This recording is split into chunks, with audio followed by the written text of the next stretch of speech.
now.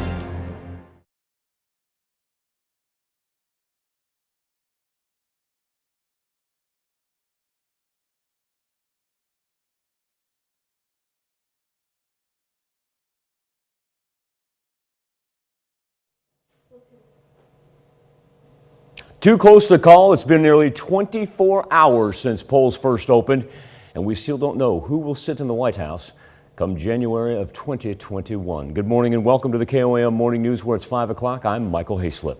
Coming this half hour, results from key elections nationwide and right here in the 4 states. And for our Something to Talk About this morning, asking what you think of the presidential election so far. You can chime in for this morning's Insta poll at komnewsnow.com/vote. and visit our Facebook page as well. We'll start with a look at our temperatures on this Wednesday morning, November the 4th. 53 in Pittsburgh, 55 in Joplin, and 54 right now in Lamar. Live look from the Freeman Health System sky camera in Joplin, where we sit at 56 degrees, south wind coming in. It is already breezy outside, 14 miles per hour. Nationally speaking, similar in nature to what we saw yesterday. Pretty quiet as the jet stream with more horizontal movement from west to east right now, instead of taking that big trough with the colder temperatures as it did past couple of days. Our weather trend is going to send us back into the 70s, second consecutive day with a little bit more additional cloud cover for the afternoon and evening, but still very, very dry with a high pressure sitting off to the east of us as we manage to roll those 70-degree temperatures. It'll be the longest span that we've seen like this for the beginning to middle of November, dating back to 2005. It was a great day to be outside. We were throwing up some 80s in 2005, but yeah, that's how far I had to go back to find the string that lasted from the 3rd to the 10th. Oh wow, there you go. All right, thanks, Michael. Well, Election Day is over, but Americans are still waiting to learn who their next president is. Into the early morning hours after millions cast their votes in person and by mail, there was no clear winner in the race between President Trump and Democratic challenger Joe Biden. Each candidate scored a number of projected state victories, but many crucial battleground states like Pennsylvania remain question marks. The president spoke from the White House saying an alleged fraud was taking place in the election. Biden also addressed supporters at his campaign headquarters in Wilmington, Delaware, saying he intends to win the election. Now let's take a look at the latest results in terms of the popular Joe Biden leads President Trump by a little under 1 million votes. That's roughly 50% of the vote. But what matters is the Electoral College. Biden currently leads with 238 electoral votes, with the president having 213. However, you can see several are still too close to call, including in Pennsylvania, Michigan, and Wisconsin. Whoever reaches 270 first wins the presidency. Well, there's a lot of races down the ballot for state and local offices, and we're going to start in Kansas with the U.S. Senate race for outgoing Senator Pat Roberts' seat. Republican Congressman Roger Marshall defeats the Democratic State Senator Barbara Bollier. The race was the most expensive race for U.S. Senate in state history. Now, Southeast Kansas native Jake LaTurner is looking for a ticket to Washington as he faces off with Topeka Mayor Michelle De La Isla for the 2nd Congressional District in Kansas. He gets it done, defeating De La Isla. And celebrations were held last night in Galena, Kansas at the watch party for LaTurner. As LaTurner took the stage to address his supporters as fireworks went off in the background. This is great. My family's been in Galena for over 7 generations. To get to experience this victory here tonight is a big deal. But I know the people throughout the entire 2nd Congressional District, and we are going to work hard every single day to represent the people of this district and represent their viewpoint in Washington, D.C. LaTurner added that his first priority in Congress is to get started on his contract with Kansas Plan. In Missouri, former state auditor Nicole Galloway is challenging incumbent Governor Mike Parson. The Associated Press has called the race for the incumbent Governor Mike Parson. And Lieutenant Governor Mike Kehoe is facing a challenge from Democrat Alicia Kennedy. Kehoe wins it by more than 500,000 votes. Missouri Attorney General Eric Schmidt seeks was seeking re-election. He defeated the Democratic challenger Rich Finneran with about 59% of the vote. And voters in Missouri also decided a constitutional amendment. Amendment 3 would change a redistricting process that voters approved in 2018. Now, this one was close. Voters approved the amendment with 51% of the vote. Oklahoma Senator Jim Inhofe is running for re-election, and last night he defended his East from Democratic challenger Abby Broyles. And U.S. congressional member Markwayne Mullin faces a challenge. Congressman Mullin easily defeats Danielle Lanier with more than 216 votes. And a number of local sheriff's races were also on the ballots, and we're going to start in Crawford County, Kansas. The incumbent, Danny Smith, will remain sheriff after beating Republican J.J. Carlinger. Bill Martin, the Republican incumbent from Bourbon County Sheriff, wins his race. Martin received 2,000 more votes than the Democratic candidate Mike Fagans. And in Cherokee County, voters decided on the continuation of sales tax revenue of 0.5% to finance ambulance services and maintain county buildings. This measure passes by more than 4,000 votes. And back to Bourbon County, where voters are saying yes to a 1% sales tax. It would fund maintenance and construction of roads in the county. It's 5:07. All right, we're going to have some increasing cloud cover here as we progress through the day. Certainly not too bad temperature-wise. Still able to make it into the 70s even with some additional clouds. And then as we push into the nighttime hours, mostly clear, mild temps, but that south wind just keeps on coming at us all day long. That's a look at this morning's top stories and weather in our first 7 minutes. Coming up on the KOAM Morning News, a missing Joplin teen is found safe and sound. We'll have the latest. Plus, we'll have reaction from President Trump and Joe Biden on the delayed election results. And a look at a new tool designed to track vaccine safety. But first, more election results from our area.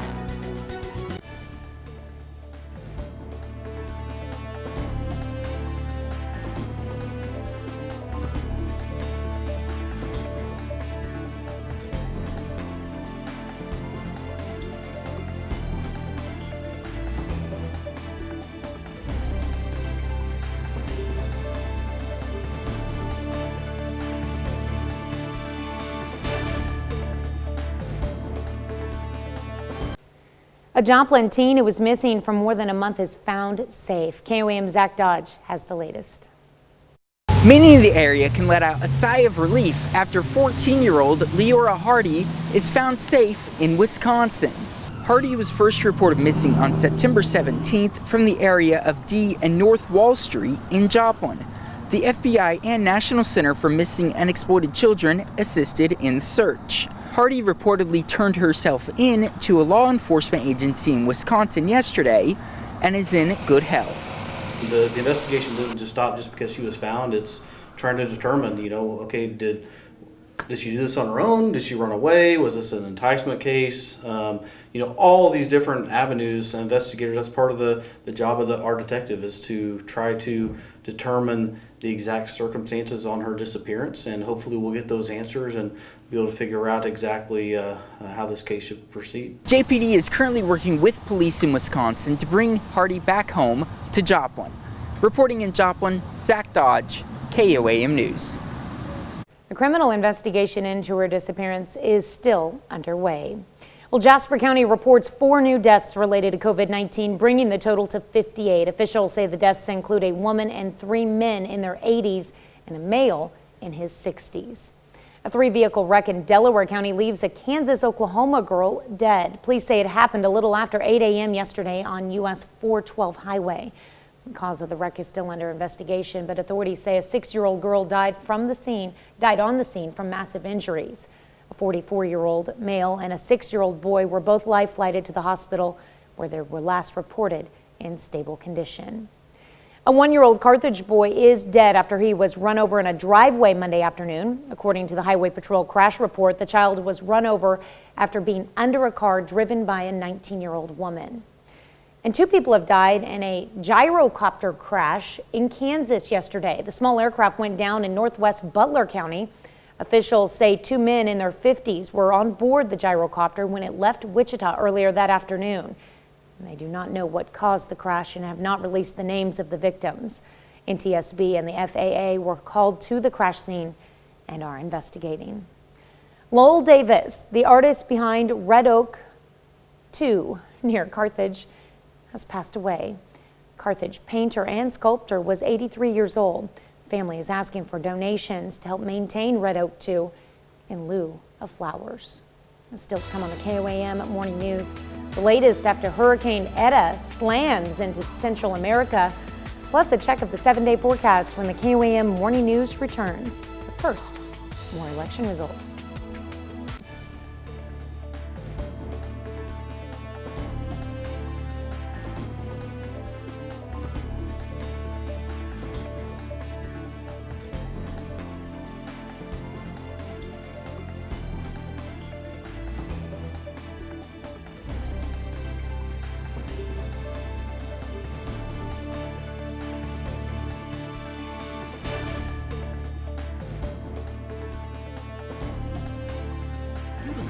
As we approach 5:17 on this Wednesday morning, for those of you that may have had a late night tracking election results right here on KOAM, I want to thank you all for getting up with us this early. 56 degrees is where we stand from the Freeman Health System Sky Camera. It's going to be another blustery, breezy day, already picking up gusts of 20 miles per hour.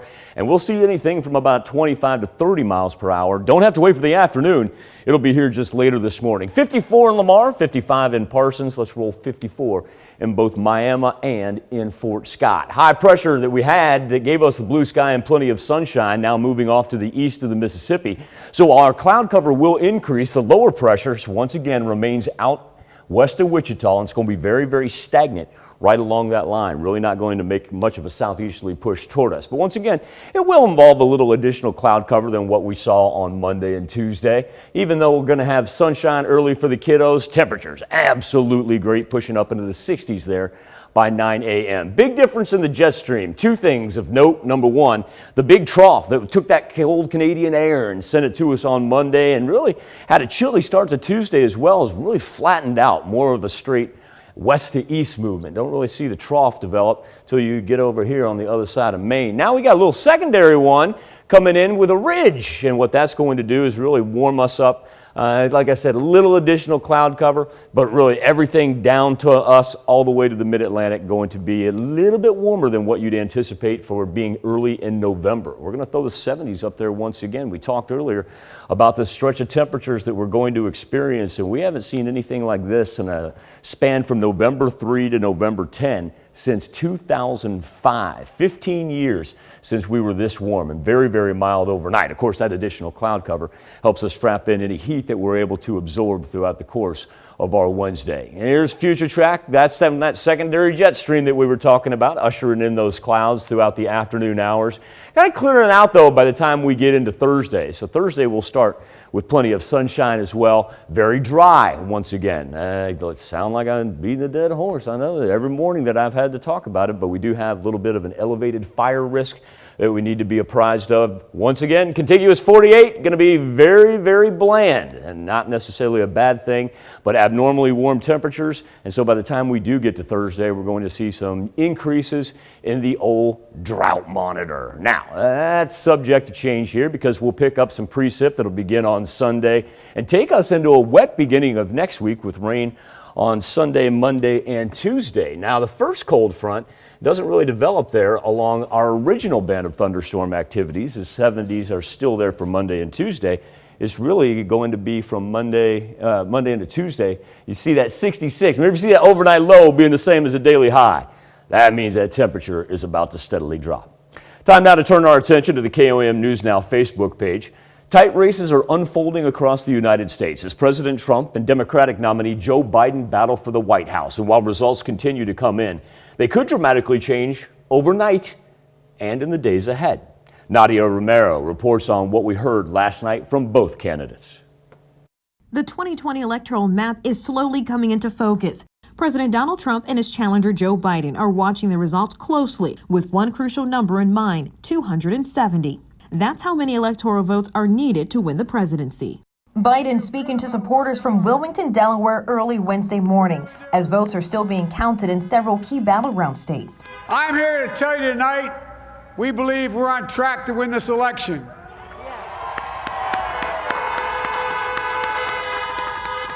We knew because of the unprecedented early vote and the mail-in vote that it was going to take a while. We're going to have to be patient until the hard work of tallying the votes is finished. And it ain't over till every vote is counted, every ballot is counted. The president at the White House touting wins in several states, even though vote counting has not yet been completed in every state in the country, and falsely claiming he won the election. The results tonight have been phenomenal, and we are getting ready. I mean, literally, we were just all set to get outside and just celebrate something. This is a fraud on the American public. This is an embarrassment to our country. We were getting ready to win this election. Frankly, we did win this election. Despite bracing for potential problems at polling sites, officials across the country have not reported any major voting issues. The governor of battleground Pennsylvania urging patience as the vote counting begins. Counting that tremendous number of ballots will take more time than we're used to. We may not know the results today, but I encourage all of us to take a deep breath and be patient. In Washington, I'm Nadia Romero. Page asking, what do you think of the presidential election results so far? Also, one of three options. You can log on to KOAMnewsnow.com/vote. Take part in our morning Insta poll. We'll be back with Health Watch next. Topping Health Watch this morning, there's a new tool to help track any potential adverse effects of COVID-19 vaccine once one becomes available in the U.S. Mandy Gaither has more. As the race for a COVID-19 vaccine continues, FDA will not authorize or approve any COVID-19 vaccine before it has met the agency's rigorous expectations for safety and effectiveness. Government officials are hoping to put minds at ease when it comes to safety. Part of that includes a new tool. It's called vSafe, a new smartphone-based active surveillance program for COVID-19, a way for the CDC to monitor vaccine recipients for any health problems through text messages and online surveys in the first week after a person receives the vaccine, and then weekly thereafter for 6 weeks, according to the agency's website. If any adverse events are reported, the program will submit a report to the U.S. Department of Health and Human Services. During the early phase of distributing a COVID-19 vaccine, initial doses may be given to specific groups such as healthcare personnel and other essential workers, so they'll likely be the first to use vSafe. While some health experts say it's important to have other methods besides cell phones for reporting any vaccine health problems, there are advantages as well, including being able to get a lot of data quickly. For Health Minute, I'm Mandy Gaither. The CDC's website also lists 2 other ways to evaluate COVID-19 vaccine safety in real time. The CDC's National Healthcare Safety Network and then larger insurer and payer claims-based databases through the FDA. Researchers at the University of Michigan say they've identified a new cause of blood clots from COVID-19. They found in hospitalized patients, severe COVID-19 triggers the production of antibodies in the blood that attack the cells and cause clots. These blood clots can lead to strokes and restrict blood flow to the lungs. About 20% of adults are suffering with chronic pain, and women are more likely to experience it. A new National Health Interview survey also finds about 7% of adults reported chronic pain that often limited their life or work activities. Vitamin D can help reduce the symptoms of severe eczema for children. A new study in the journal Pharmacology, Research and Perspectives looked at 86 patients with the inflammatory skin condition. During a 3-month period, symptoms eased for those receiving daily vitamin D. That's a look at some of today's top health stories. You're watching the KOAM Morning News. Breezy, already sitting with winds from the south at 20 miles per hour. High of 71 today with some increasing cloud cover. Back after more 4-state election results.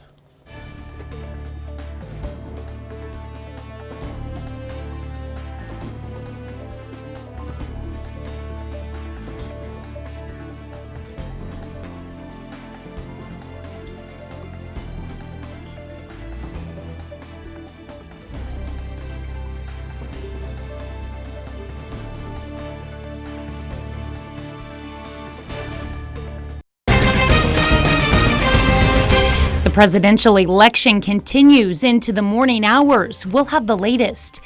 And we break down results from key state and local elections.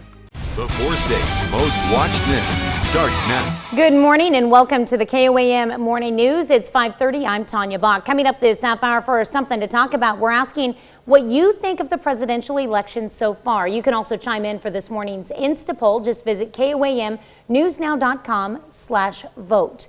But first, a check on your forecast. From the Freeman Health System Sky Camera in Joplin, a delightful yet windy start. 56 degrees is where we stand. And we've already picked up wind gusts of 22 to 25 miles per hour, but mild temperatures, especially when you harken back to what we started with on Monday and Tuesday. So no worries for the kiddos as they head out. There's that increased cloud cover that I mentioned as it moves in from the west. But nationally speaking, a pretty bland November 4th on the bus stop forecast. Let's go ahead and roll. Sunrise over Joplin at 6:46 with the early sunshine. And here's the nice thing, is that cloud cover is actually going to trap in any heat that we get early. And we're going to be back up into the 70s once again. Overnight, after the clouds roll in, they're going to be dispatched off to the east. And Thursday is going to be sunny. And we're going to roll 70s all the way into the weekend. All right. Bottle it up. We're going to need that rain when it gets here. Yeah, it'll be nice when it does get here. Because Yeah. like I said, update the drought monitor tomorrow. We're going to see expanded severe conditions. Just where we were getting where we thought we needed to be. Right. All right, thanks, Michael. Well, the race for the White House continues, and there are still key states counting votes this morning for President Trump and former Vice President Joe Biden. Wisconsin is still counting votes and hopes to have a result sometime this morning.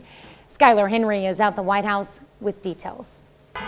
Former Vice President Joe Biden addressed his supporters in Delaware just after midnight this morning. I'm here to tell you tonight, we believe we're on track to win this election. The race between Biden and President Trump is still up in the air, with a number of states yet to be called. We knew because of the unprecedented early vote and the mail-in vote that it was going to take a while.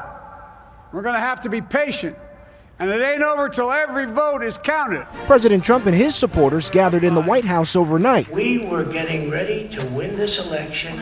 Frankly, we did win this election. President Trump said he is confident he'll come out on top, but he then attacked the process and said he's ready to go to court to challenge the results. We want all voting to stop.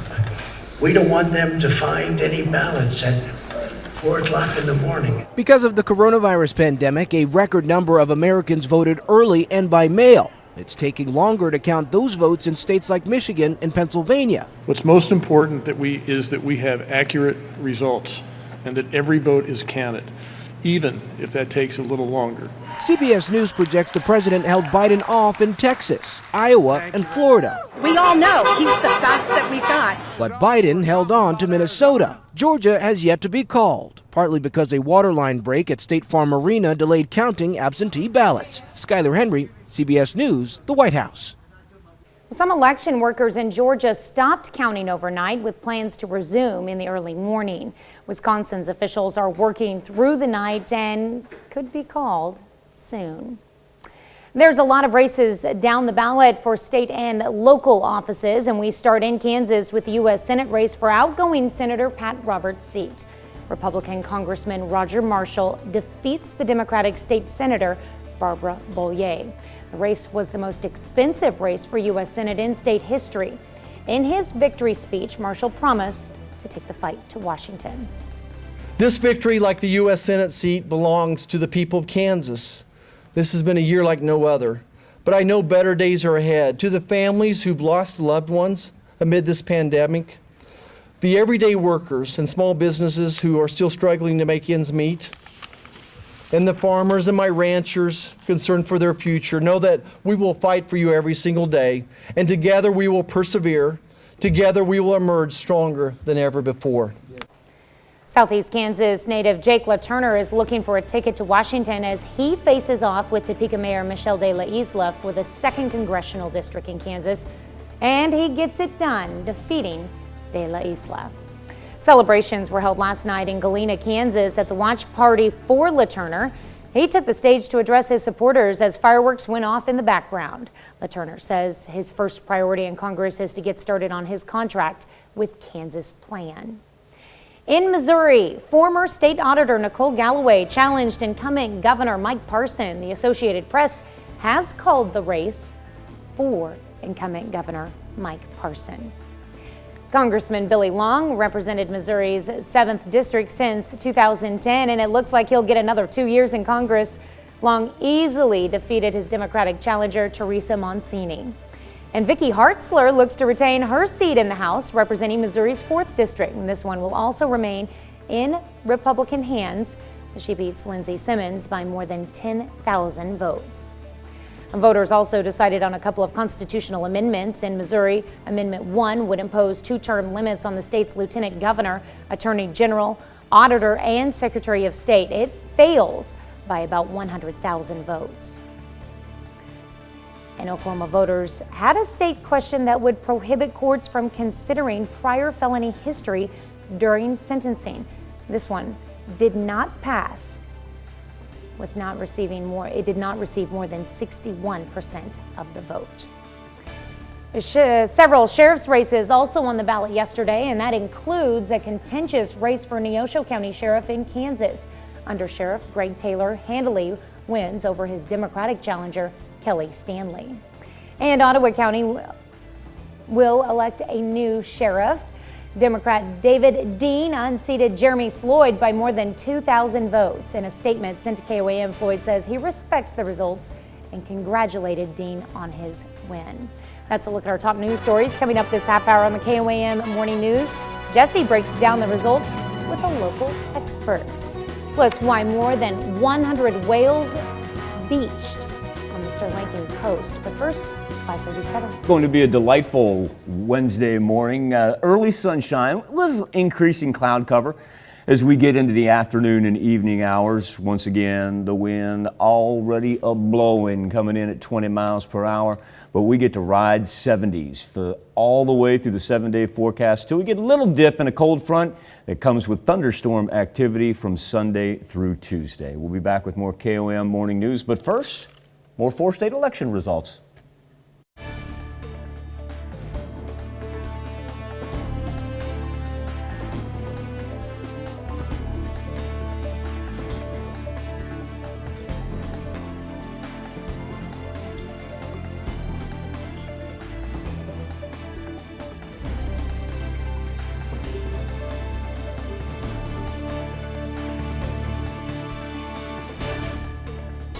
Topping World Watch, at least 3 people are dead after Hurricane Eta made landfall in Nicaragua. The powerful storm brought catastrophic damage to Central America's poorest communities.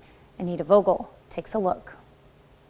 Eta slams into Central America as one of the region's most powerful hurricanes in years. The storm made landfall on Nicaragua's northern coast as a Category 4 hurricane Tuesday afternoon, bringing life-threatening storm surge, flash flooding, and catastrophic winds. The storm came as a surprise to much of Honduras and northern Nicaragua, tripling in strength in just 24 hours. This was sudden and we weren't expecting it. The water levels of the river started to rise even though it barely rained here. Natural disasters typically cause devastation to Nicaragua's poorest region, and this storm was no exception. Most people there live in wooden homes with little chance to withstand hurricane-force winds.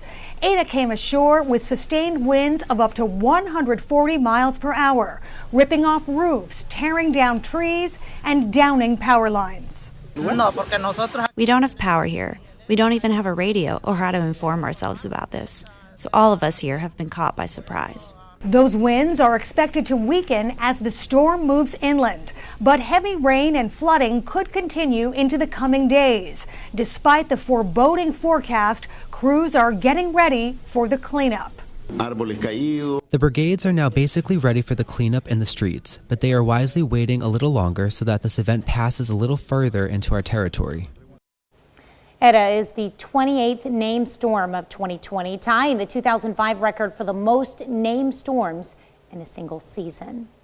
All residents in Liverpool in the UK will be tested for COVID-19. Testing will start this Friday, regardless of whether people have symptoms. And this will be the first UK citywide testing effort. That's according to the UK government. The goal is to quickly identify people who have the virus and reduce transmission substantially. Liverpool was the first English region to register some of the highest infection rates in the UK. In Sri Lanka, more than 100 short-finned pilot whales have been rescued in the country's worst mass breaching. The Sri Lankan Navy, the Coast Guard, along with volunteers, took part in a grueling overnight rescue mission on Sri Lanka's Pandura beach, pushing approximately 120 whales back into the ocean. Local officials say 4 injured whales had already died and were buried. The mass stranding is under investigation. The Sri Lankan Navy says the whales might have become stranded after following one whale off course. Let's look at some of your biggest headlines from around the world. Let's toss it over to Michael for our Something to Talk About. Thank you, Tanya. This morning on the KOAM News Now Facebook page and our morning Insta poll. Election day is over, but still no word on who's won the White House as of yet. So our question to you is, what do you think of the presidential election results so far? Michelle Passini says, I'm just going to go with interesting in the old saying, don't count your chickens before they hatch. I also pray for whatever side loses, accept the people's vote, and don't encourage rioting. But we all know this won't happen. Michelle says, pray God is watching over America and keeps everyone safe. We say good morning, Mama. Allie Doe says Trump 2020 all the way, baby. And Karen Schofield says every vote should be counted. Projecting winners is a horrible practice, and the news media should stop doing that. Brandon Charbonneau says, I don't know, but it is exhausting, and I'll be glad when it's over.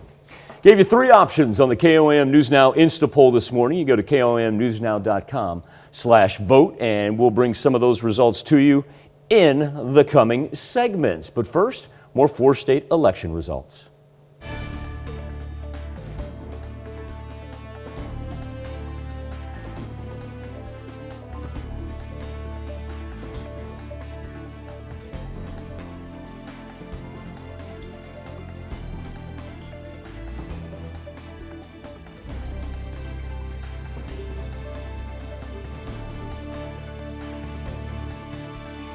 Here's a check of today's top headlines, the news you need to know before you head out the door. Election day is over, but Americans are still waiting to learn who their next president is. Into the early morning hours after millions cast their votes in person and by mail, there was no clear winner in the race between President Trump and Democratic challenger Joe Biden. Each candidate scored a number of projected state victories, but many crucial battleground states, like Pennsylvania, remain question marks. Celebrations were held last night in Galena, Kansas at the watch party for Republican Jake LaTurner as he took the win for the Kansas 2nd Congressional District seat in Congress with 55% of the votes. LaTurner was running against Topeka Mayor Democrat Michelle De La Isla, who received 40% of votes.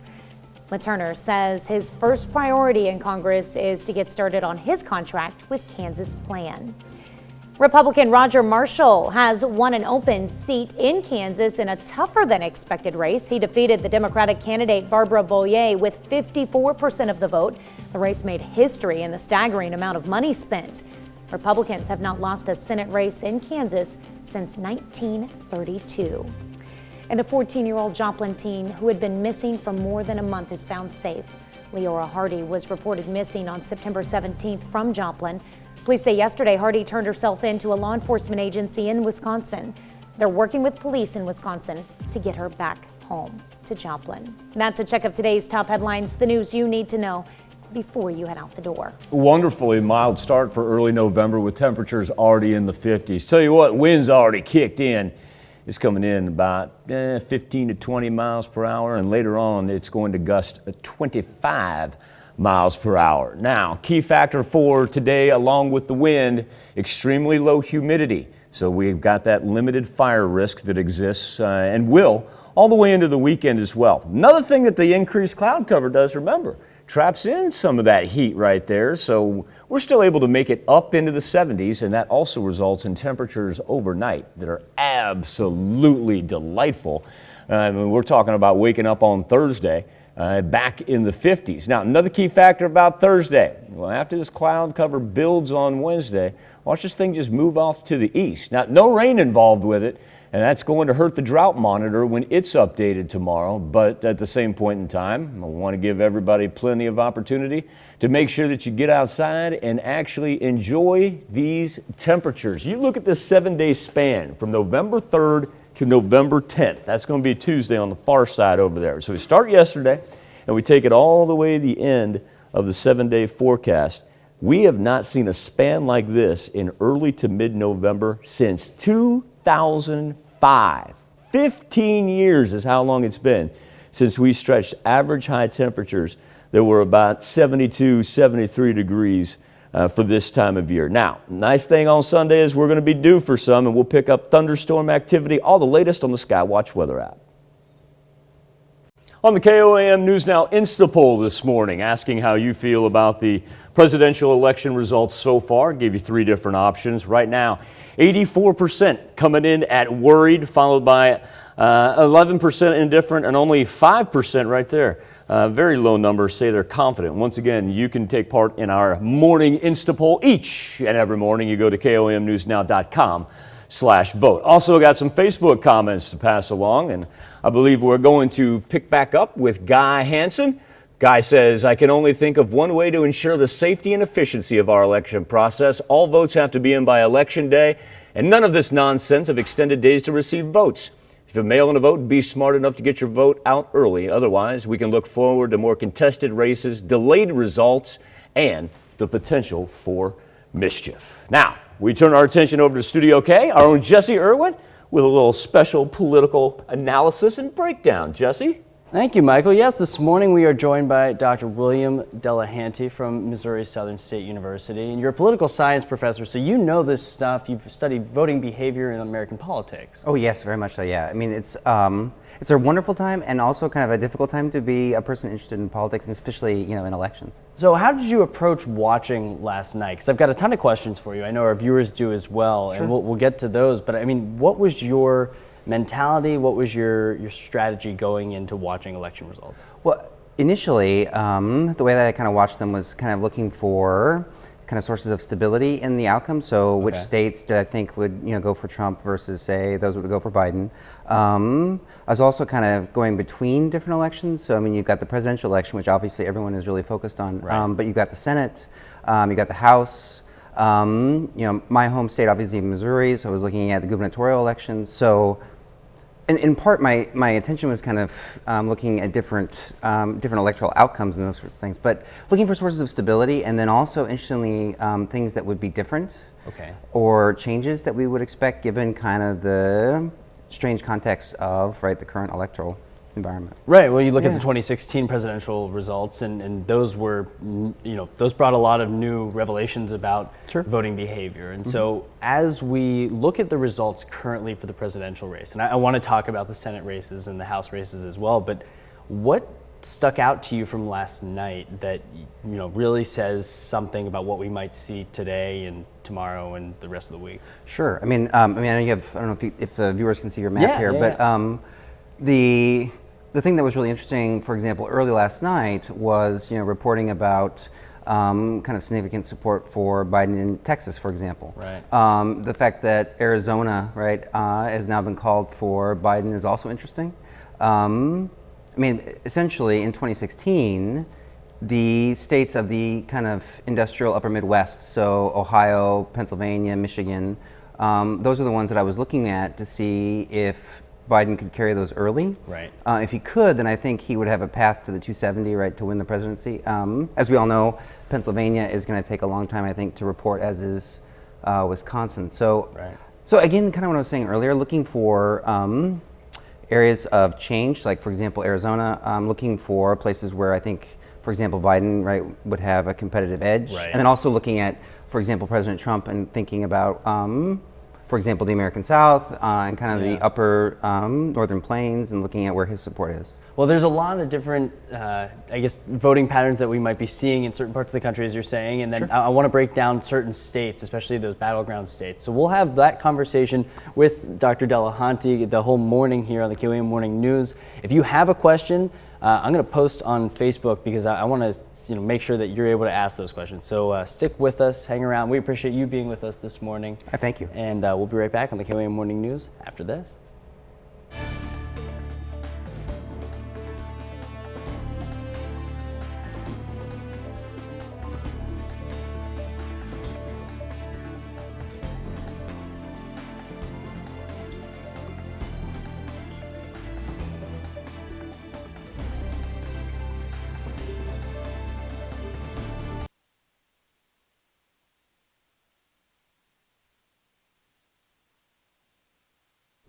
Considering early November temperatures should settle in around 65 degrees. Oh, we'll cruise past that. It's going to be a windy one once again, coming in from the south, already gusting at 20 miles per hour early this morning. We'll be back with more KOAM Morning News right after this. The presidential election continues into the morning hours. We'll have the latest. And we break down results from key state and local elections. The 4 states most watched news starts now. Good morning and welcome to the KOAM Morning News. It's 6 a.m. I'm Tanya Bach. Coming up this half hour, we'll have a local election expert in studio this morning to help us break down the latest results. And for our Something to Talk About, we're asking what you think of the presidential election so far. And you can also chime in for this morning's Instapoll question.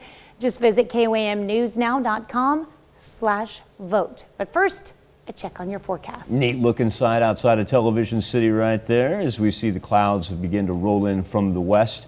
Still going to be on the dry side today though, and temperatures much more mild than what we experienced on Monday and Tuesday morning. Already 56 from the Freeman Health System sky camera in Joplin. And look at the wind arrows barreling in there from the south. 57 already in Carthage, 51 in Neodesha, and 53 in both Fort Scott and Nevada. We'll call sunrise over Joplin 646 on the bus stop forecast. Squeeze in some early morning sunshine before the clouds really begin to kick in. And a pretty quiet contiguous 48 right there with the jet stream now with more horizontal movement instead of it making that vertical plunge with the cooler temperatures that we had to begin our week. Weather trends sending us up into the 70s. And as Future Track shows, even with some growing clouds on Wednesday, we're going to clear out for Thursday, have additional sunshine and temperatures remaining in the 70s all the way to the weekend. Finally, a little thunderstorm activity that's going to be much needed by the time we get to Sunday. All right, yep, we're going to be ready for that rain. Yeah, we'll be ready for the rain by the time the end of the weekend's here. In the meantime, enjoy these 70s. It's just gorgeous. Sure. All right, thanks, Michael. Election day is over, but Americans are still waiting to learn who their next president is. Into the early morning hours after millions cast their votes in person and by mail, there was no clear winner in the race between President Trump and Democratic challenger Joe Biden.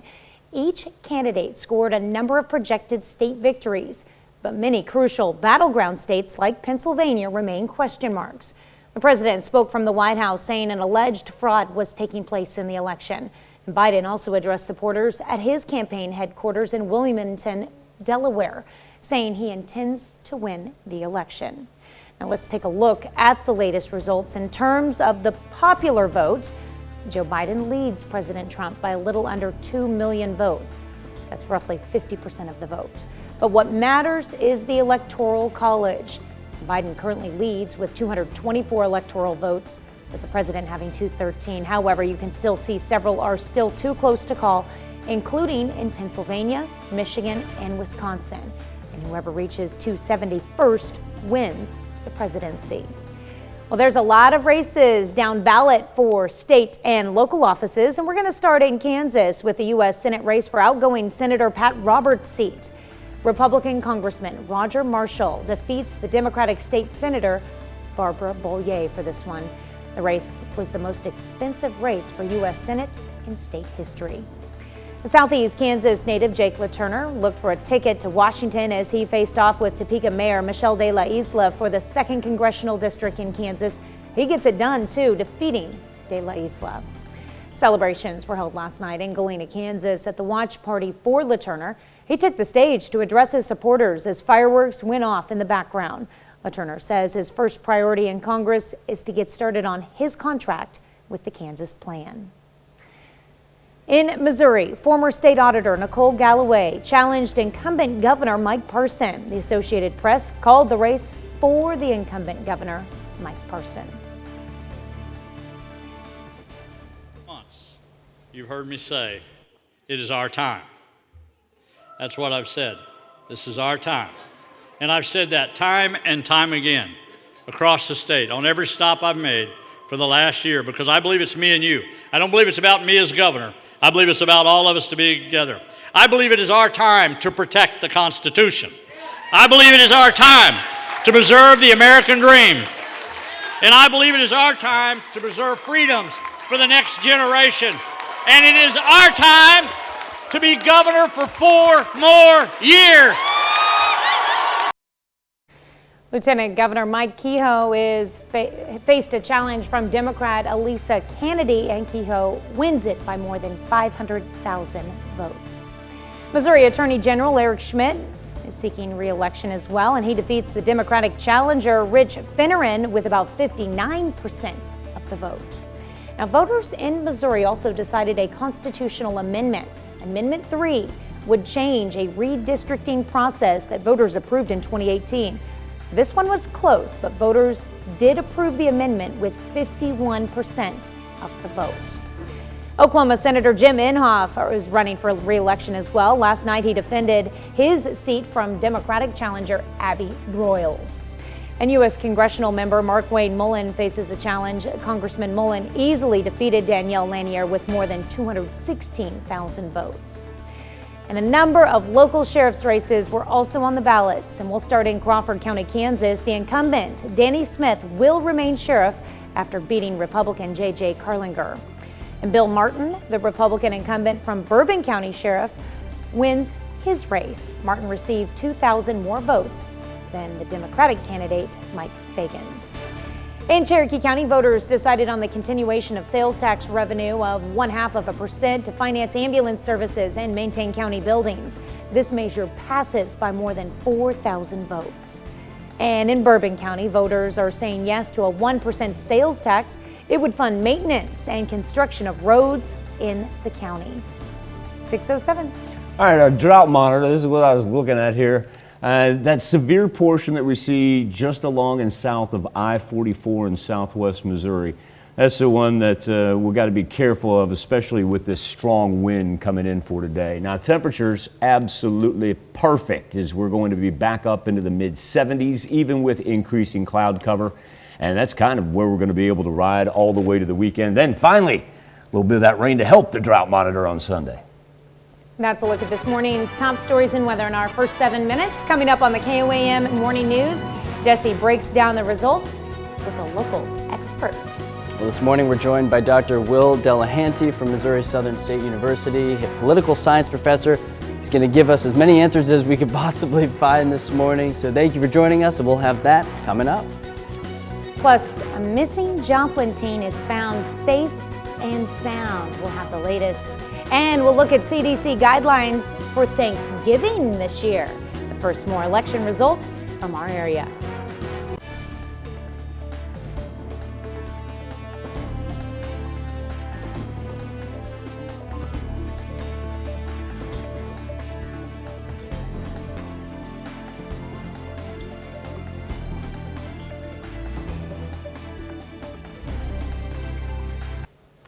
A 14-year-old Joplin teen who had been missing for more than a month is found safe. Leora Hardy was reported missing on September 17th from Joplin. Police say yesterday Hardy turned herself into a law enforcement agency in Wisconsin. They are working with police in Wisconsin to get her back home to Joplin. So for us, as this was dragging on, we had great concern, and investigators in this case put in thousands of hours, and we had the help of numerous law enforcement agencies and organizations, and the public, from sharing social media to news agencies covering her story. There was a lot of information put out on this case, and a lot of work went into it, and so we're just so glad that we had such a successful resolution to it. JPD says the investigation into her disappearance will continue. Jasper County reports 4 new deaths related to COVID-19, bringing the total to 58. Officials say the deaths include a woman and 3 men in their 80s and a male in his 60s. A 3-vehicle wreck in Delaware County leaves a Kansas-Oklahoma girl dead. Police say it happened a little after 8 a.m. yesterday on US 412 highway. The cause of the wreck is still under investigation, but authorities say a 6-year-old girl died on the scene from massive injuries. A 44-year-old male and a 6-year-old boy were both life-flighted to the hospital, where they were last reported in stable condition. 2 people have died in a gyrocopter crash in Kansas yesterday. The small aircraft went down in northwest Butler County. Officials say 2 men in their 50s were on board the gyrocopter when it left Wichita earlier that afternoon. They do not know what caused the crash and have not released the names of the victims. NTSB and the FAA were called to the crash scene and are investigating. Lowell Davis, the artist behind Red Oak 2 near Carthage, Missouri, has passed away. Carthage painter and sculptor was 83 years old. Families asking for donations to help maintain Red Oak 2 in lieu of flowers. Let's toss it over to Michael for a check of the forecast. Gorgeous look outside of Television City. We're going to give you an idea how strong that wind's coming in right there. Old Glory just about standing up sideways. And as far as what we've got from the Freeman Health System sky camera, just delightful on a Wednesday morning. 56 degrees. Even when you're fighting the wind. Now check out the humidity, already down to 55%. That's extremely low for this time in the morning. And it gives you an idea of just how dry this air mass is that's been hanging over us for the past several days. Already picking up some wind gusts in excess of 20 miles per hour. Not one of those where it's going to pick up during the afternoon. It's already upon us. And so we'll go anywhere from 25 to 30 miles per hour later on this morning. And it should die down here as the clouds begin to arrive for later afternoon and evening. 50 in Iola, 54 in Monette. Let's go 53 in Pittsburgh. Now the high pressure system has moved on the other side of the Mississippi. And so we see the barometer begin to fall just a little bit. 2 things are at hand here. Number 1, that's the increased cloud cover. But number 2, the lower pressure area, that's just going to be very stagnant on the west side of Wichita. It's really not going to be able to have much of a southeasterly push, even as we progress toward the weekend. As a matter of fact, by the time we do get to Sunday, we're going to be hoping for a little low pressure to bring us some rain. Delightful start for the kiddos. Sunrise officially over Joplin at 6:46 on the bus stop forecast with 60 degrees there by the time they head out for their first recess. Of note on the jet stream, very, very flat up to the north. Past couple of days, especially when we had those cooler morning temperatures, is when it originated out of Canada and swept right through us down southeast. But now we see much more west to east movement. Really don't even have the trough of the jet stream until you push off on the east side of Maine. Also of note, secondary jet down here. It's split out on the west coast. Well, that's grabbing some warmer temperatures, making quite a ridge almost up to the Great Lakes. And what that's going to do is allow above normal temperatures for this time of year from us all the way down to the mid-Atlantic and the southeastern portion of the United States. As a matter of fact, we'll be up into the mid-70s today. And one thing that cloud cover does, remember, overnight traps in that early morning heat that we get, and so we wake up on Thursday with clearing skies and temperatures sitting in the 50s. Future Track will illustrate how everything dispatches off to the east right there. And when we look at the 7-day forecast and we talk about these temperatures, we really haven't seen anything of this nature, and the massive warming trend up from the southwest, at least for this time of year, dating back to 2005. It's been some 15 years since we've been able to string temps from November 3 up to November 10, which is Tuesday right here, that are consistently in the 70s. We're going to average about 72, 73 degrees here all the way in that time span. Now, by the time we get into Sunday, like I said, that's when we're going to be longing for some rain, and we'll get 3 consecutive days of it and a little bit of a cold front beginning to drop in from Monday into Tuesday. Be back with more KOAM Morning News right after this. Election Day 2020, a thing of the past, but still no word on who has won the White House just yet. And that is the subject of not only our KOAM News Now Facebook page, but also this morning's Insta poll. You go to KOAMnewsnow.com/vote, asking what do you think of the presidential election results so far. 80% of respondents say worried at this point in time. Now, we have seen a little boost as far as those who say they're confident. It's at 12%. Indifferent chiming in third right now at 8%. Once again, you go to KOAMnewsnow.com/vote. As far as our Facebook page goes, we can pick up our comments. I believe we resume with John Tribune. John writes, Trump 2020, don't give up our country. Good morning, America. We say good morning, John. Joe April Potter says Trump 2020 as well. Kenny Kimmel, don't see any big surprises. Just hope that despite efforts to the contrary, all legally cast votes are counted. April Braun says Trump has got this. No way Biden can win now. And Linda Mays Richard says all legitimate votes should be counted. Appreciate everybody's engagement this morning. Now over to Jesse in Studio K.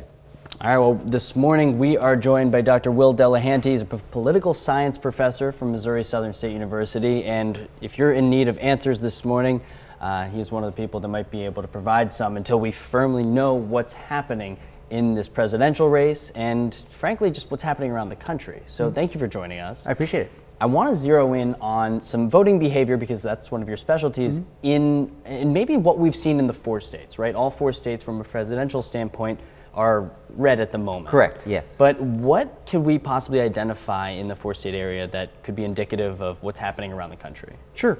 Let's see, would you rather start in, let's say, Kansas or in Missouri? Let's do Kansas. Okay. If you look kind of in Kansas itself, so as you suggested, I mean, at the level of the presidential election, it's not surprising that Kansas is red, right? That is for President Trump. That's something that's kind of historically consistent. But we've got specks of blue here. We do. And so interestingly enough, you've got kind of urban areas around like the Kansas City metro area, Topeka.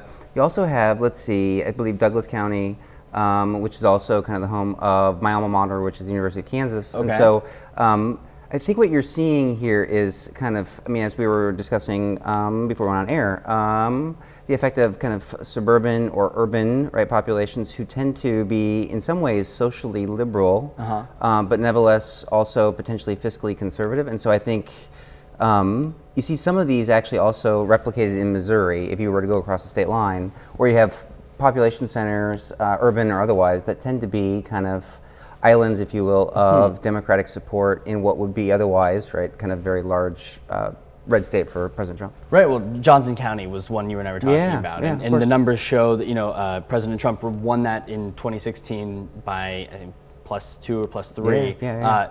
Joe Biden winning Johnson County this time around. So that might, you're saying that might be an indicator of what those types of areas would look like around the country. Right, exactly. I mean, if you were to look at other states, Ohio, for example, as another kind of indicator here, you would see something similar. So, I mean, you're seeing, right, these kind of blue islands around what we would consider to be urban areas where we would expect, right, to have more Democratic support. Right. The other thing that's also interesting is that you have population centers there that also kind of affect statewide races. So you could have a state that is, for the purposes of the presidency, Republican, but nevertheless at the level of the state have democratically elected public officials, et cetera. So looking at kind of within states and looking at population centers really helps to kind of explain, I think, at the level of the state, right, differences in what you'd see at the level of the presidency. Is there anything else that you see within the 4 states? I mean, you point out northeast Kansas. Yeah, you might want to also look at Missouri. Yeah. There we go. So, I mean, the thing that's kind of interesting for purposes of the presidency, right? I mean, Missouri, of course, is solidly in favor of President Trump. But then again, right, you see these little islands of Democratic support, right, in St. Louis, Columbia, right, which is kind of the home of the University of Missouri, and then you've got Kansas City, Missouri, right, the metro area. So. Again, I mean, you also see an urban-rural divide, right, within states, which I think is something that's really kind of interesting. I mean, you look at states generally in the presidential election, and you think of them as kind of homogenous blobs in the sense of having electoral college votes, but they're actually kind of more diverse internally. Well, we'll continue this conversation with you because I think there's a lot that we're looking at. Of course, there are states that are still undetermined, and they are going to play a key role in figuring out who the next president of the United States is. So we will continue our conversation with Dr. Delahanty, and we'll be right back on the KOAM Morning News after this.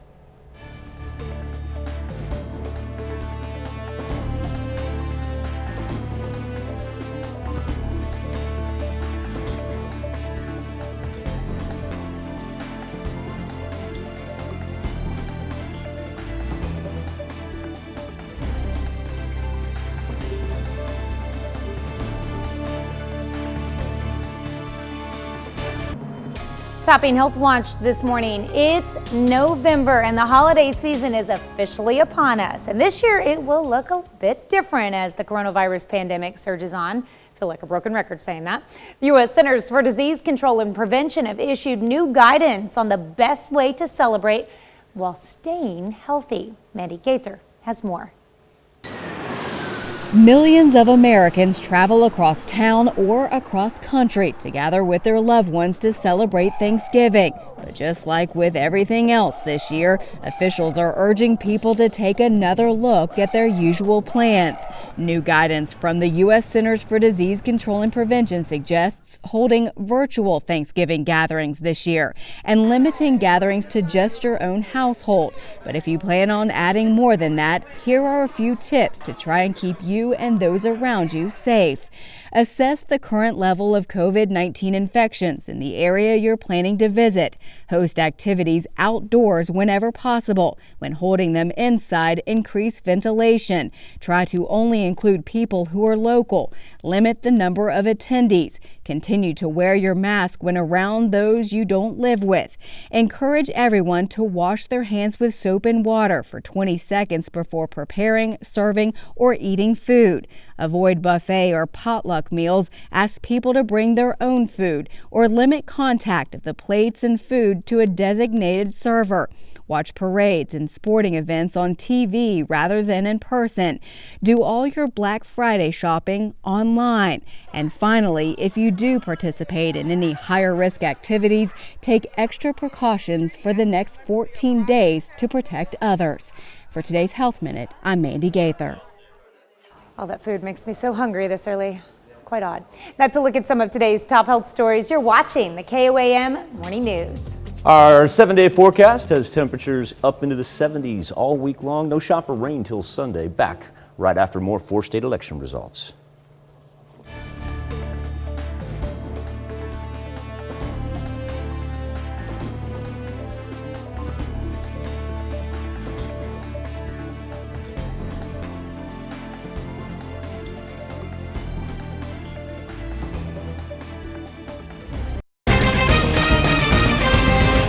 The presidential election continues into the morning hours. We'll have the latest. And we break down results from key state and local elections. The 4 states most watched news starts now. Good morning and welcome to the KOAM Morning News. It's 6:30. I'm Tanya Bach. Coming up this half hour, we're going to bring you results from key elections nationwide and right here in the 4 states. For something to talk about, we're asking what you think of the presidential election so far. You can also chime in this morning's Instapoll. Just visit KOAMnewsnow.com/vote. But first, a check on your forecast. 16 minutes away from sunrise is a beautiful shot outside of Television City right there. It's already windy. It's upon us. And look at the arrows just streaking in from the south right there. 53 in Monette, 50 in Independence, and a pair of 54s in both Fort Scott and Nevada. It's really just fighting the wind, the only thing that concern ourselves on the bus stop forecast. We are going to squeeze in some early sunshine here before the clouds move in from the west. Now, even when they do, void of any precipitation as the dry air mass continues to hang over us. Increasing cloud cover for the afternoon and evening hours, but still able to make it up into the 70s. And then watch the clouds just shift off to the east for tomorrow, where we'll be back in the 70s with plenty of sunshine on Thursday. Lots of sunshine, lots of reasons to smile with the suns. Perfect November temperatures. All right, I know this is wonderful. All right. Well, Election Day is over, but Americans are still waiting to learn who their next president is. In the early morning hours after millions cast their votes in person and by mail, there was no clear winner in the race between President Trump and Democratic challenger Joe Biden. Each candidate scored a number of projected state victories, but many crucial battleground states like Pennsylvania remain question marks. The president spoke from the White House saying an alleged fraud was taking place in the election. And Biden also addressed supporters at his campaign headquarters in Wilmington, Delaware, saying he intends to win the election. Let's take a look at the latest results in terms of the popular vote. Joe Biden leads President Trump by a little under 2 million votes. That's roughly 50% of the vote. But what matters is the Electoral College. Biden currently leads with 224 electoral votes, with the president having 213. However, as you can see, several are still too close to call, including Pennsylvania, Michigan, and Wisconsin. Whoever reaches 271st wins the presidency. Well, there's a lot of races down ballot for state and local offices, and we're going to start in Kansas with the U.S. Senate race for outgoing Senator Pat Roberts' seat. Republican Congressman Roger Marshall defeats the Democratic State Senator Barbara Boyer. The race was the most expensive race for U.S. Senate in state history. Southeast Kansas native Jake LaTurner looked for a ticket to Washington as he faced off with Topeka Mayor Michelle De La Isla for the 2nd Congressional District in Kansas. And he gets it done, too, defeating De La Isla. Celebrations were held last night in Galena, Kansas at the watch party for LaTurner. He took the stage to address his supporters as fireworks went off in the background. LaTurner says his first priority in Congress is to get started on his contract with Kansas Plan. In Missouri, former state auditor Nicole Galloway is challenging incumbent Governor Mike Parson. The Associated Press has called the race for the incumbent governor, Mike Parson. Congressman Billy Long has represented Missouri's 7th district since 2010, and it looks like he'll get another 2 years in Congress. Long easily defeated his Democratic challenger, Teresa Monsini. And Vicki Hartzler looks to retain her seat in the House representing Missouri's 4th district. This one will also remain in Republican hands. She beats Lindsey Simmons by more than 10,000 votes. Voters also decided on a couple of constitutional amendments. In Missouri, Amendment 1 would impose 2-term limits on the state's lieutenant governor, attorney general, auditor, and secretary of state. Currently, no one leads in this one with about 1 million. Currently with about 1 million more votes than yes. Oklahoma voters had a state question that would prohibit courts from considering prior felony history during sentencing. This one does not pass, with no receiving more than 61% of the vote. Well, several sheriff's races were also on the ballot yesterday, and that includes a contentious race for Neosho County Sheriff in Kansas. Under Sheriff Greg Taylor handily wins over his Democratic challenger, Kelly Stanley. And in Ottawa County, they will be electing a new sheriff. Democratic David Dean unseats Jeremy Floyd by more than 2,000 votes. Dean has more than 20 years in law enforcement experience with the Miami Police Department and served in the armed forces. He spoke with us last night after hearing he had won the election. You know, I'm feeling good. I want to thank everybody that supported me, that's backed me. This has been a long few months, and it's been stressful, and I'm ready to get to work. Sheriff Jeremy Floyd sent us his reaction to the results. He says, "The people have spoken, and I respect their decision as a whole. Having the choice is what makes our country the greatest place on earth. I congratulate and wish David Dean the best of luck." Dean will take office in January. That's a look at our top news stories coming up this half hour in the KOAM Morning News, the latest on the presidential election. It's a tight race as both President Trump and Joe Biden are confident they'll win the election. I'm Skyler Henry at the White House as several key battleground states are still too close to call. Plus, what do you think of the presidential election results so far? We let you weigh in for our Something to Talk About, but first, it's 6:37. Just gorgeous, gorgeous weather for this time of year. Got to harken back to 2005, last time we had a span like this that stretches from November 3 to November the 10th. Would be nice to pick up a little rain, and that'll be here on Sunday, followed by a cold front next week. So enjoy these temperatures that consistently ride the 70s all throughout the 7-day. More KOAM morning news, but first, more 4-state election results.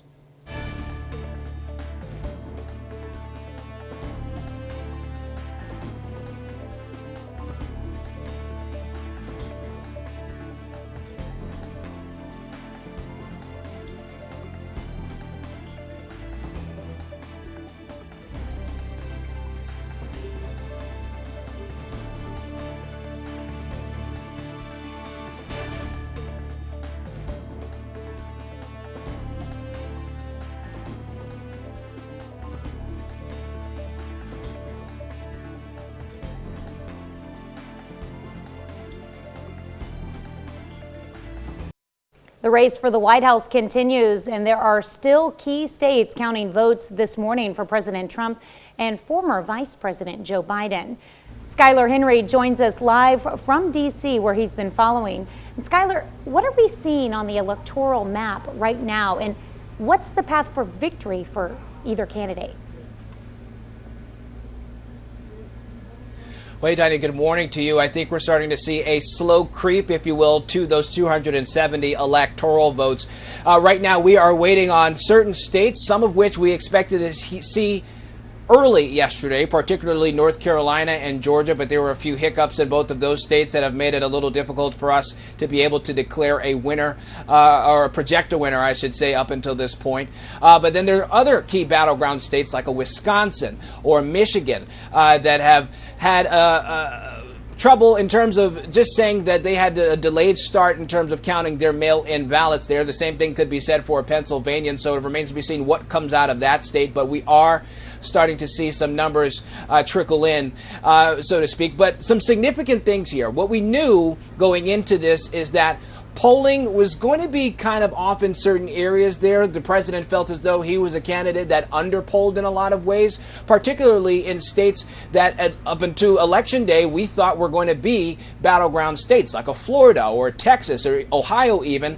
But the president handily won those states here. But Joe Biden did win Minnesota, which is significant. Arizona, also significant. It's the first time that a Democratic president, or the second time that a Democratic presidential nominee has done that in the last 70 years. And so it's certainly a neck-and-neck race right now. It remains to be seen what we know today, when we will know it, and how that'll impact this race. And Skylar, what can you tell us about the response from the candidates and what that can mean going forward, how they're reacting right now? Right. Well, last night, the president prematurely declared victory prior to all of this, and he also said that he wanted to take these election results to court should they not be favorable to the president. Now, can he take something like this to the Supreme Court? The short answer is no. We know that the Biden campaign has responded to the president's rhetoric and said that this is essentially a naked effort to take away the democratic rights of American citizens, as well as saying that they have a team of lawyers on hand to deal with the president's attempts to deal with this election inside of a courtroom there. So it remains to be seen what happens. But both men confident about how they will perform here as we get to, I guess we can call this day 2 of this election. That's right. It's interesting how it's just expanding on and on. It's going to be interesting to see how this plays out in the coming week as well. Skylar Henry, thank you so much. Well, in other races, Democratic New York Representative Alexandria Ocasio-Cortez defeated her Republican challenger in her first term. Ocasio-Cortez became one of the best-known voices of the left. In Georgia, CBS News has called the race for Republican Marjorie Taylor Greene. She was running unopposed after the Democratic candidate dropped out because of personal reasons. Taylor Greene, known as a QAnon supporter, tried to distance herself from the conspiracy theory network once she started running. Cori Bush made history in Missouri last night. The Democrat will become the first black woman to represent Missouri in the U.S. House. Bush defeated Republican Anthony Rogers and Libertarian Alex Furman to win the state's first congressional district seat.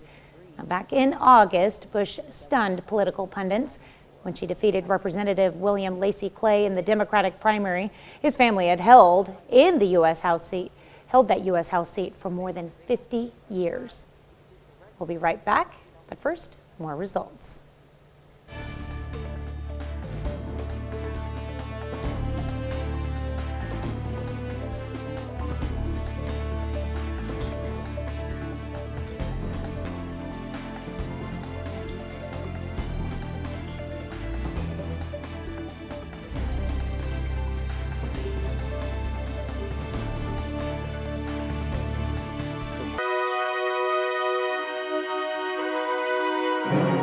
We take this time to honor today's four-state hero, Major Daniel Ward, who served in the United States Army.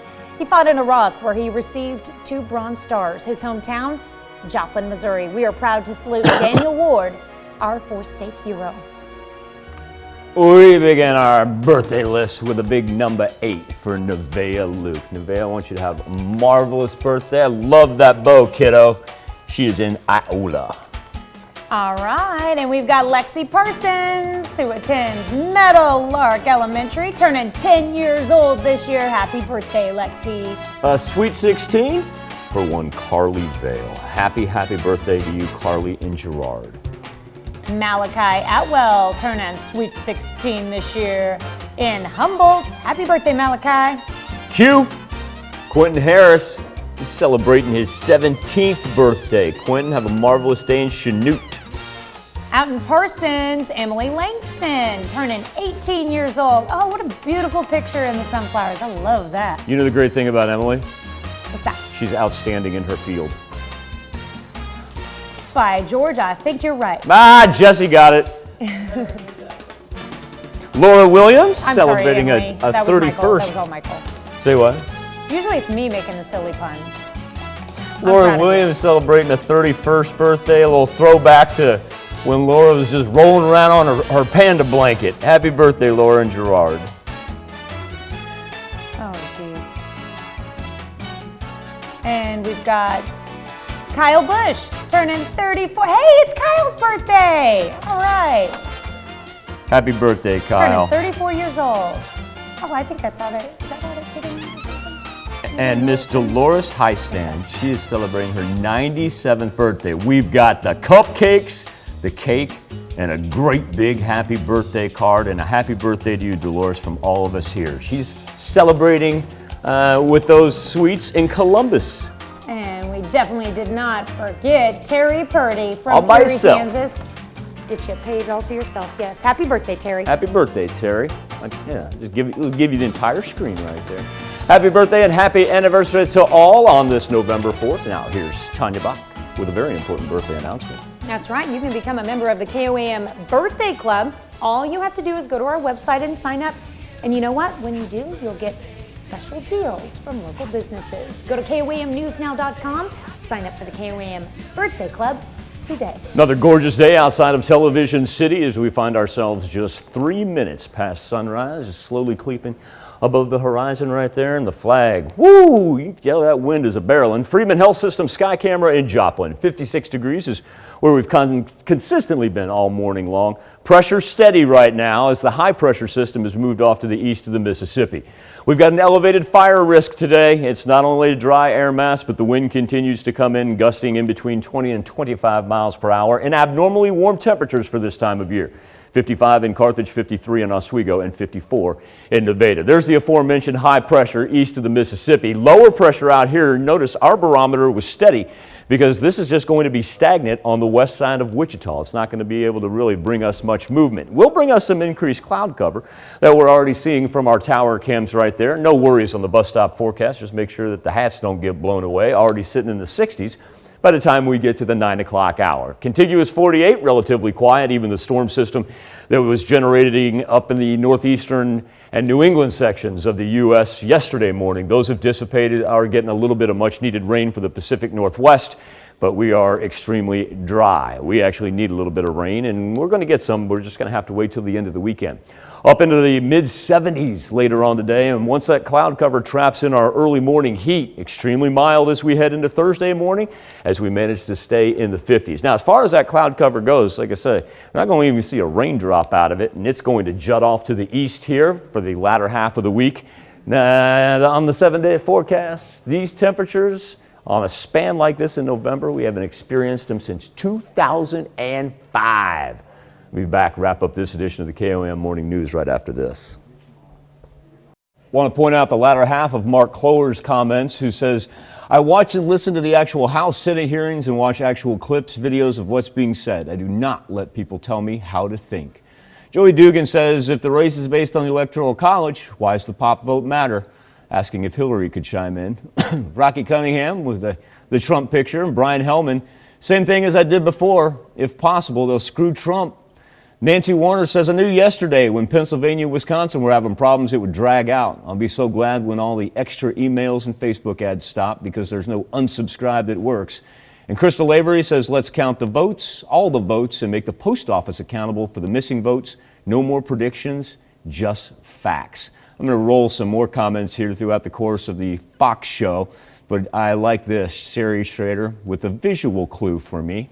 You know what I'm going to do the day after election if my candidate loses? Go to work, be happy, live my life, love others. If he wins, Sherry says, same. I appreciate that, Sherry. Final look at our KOAMnewsnow.com/vote Instapoll. Right now, 83% of the respondents say they are worried about the presidential election results so far. Keep it open all morning long. Once again, KOAMnewsnow.com/vote. Tanya? All right, here's a check of today's top headlines, the news you need to know before you head out the door. Election day is over, but Americans are still waiting to learn who their next president is. Into the early morning hours, after millions cast their votes in person and by mail, there was no clear winner in the race between President Trump and Democratic challenger Joe Biden. Each candidate scored a number of projected state victories, but many crucial battleground states like Pennsylvania remain question marks. Well, celebrations were held last night in Galena, Kansas at the watch party for Republican Jake LaTurner as he took the win for the Kansas 2nd Congressional District seat in Congress with 55% of the votes. LaTurner was running against Topeka Mayor Democrat Michelle De La Isla, who received 40% of the vote. LaTurner says his first priority in Congress is to get started on his contract with Kansas Plan. And Republican Roger Marshall has won an open Senate seat in Kansas in a tougher than expected race. He defeated the Democratic candidate Barbara Bollier with 54% of the vote. The race made history in the staggering amount of money spent. Republicans haven't lost a Senate race in Kansas since 1932. A 14-year-old Joplin teen who had been missing for more than a month is found safe. Leora Hardy was reported missing on September 17th from Joplin. Police say Hardy turned herself in to a law enforcement agency in Wisconsin, and they are working with police in Wisconsin to get her back home to Joplin. That's a check of today's top headlines, the news you need to know before you head out the door. Warm, windy, and dry, elevated fire risk for our Wednesday.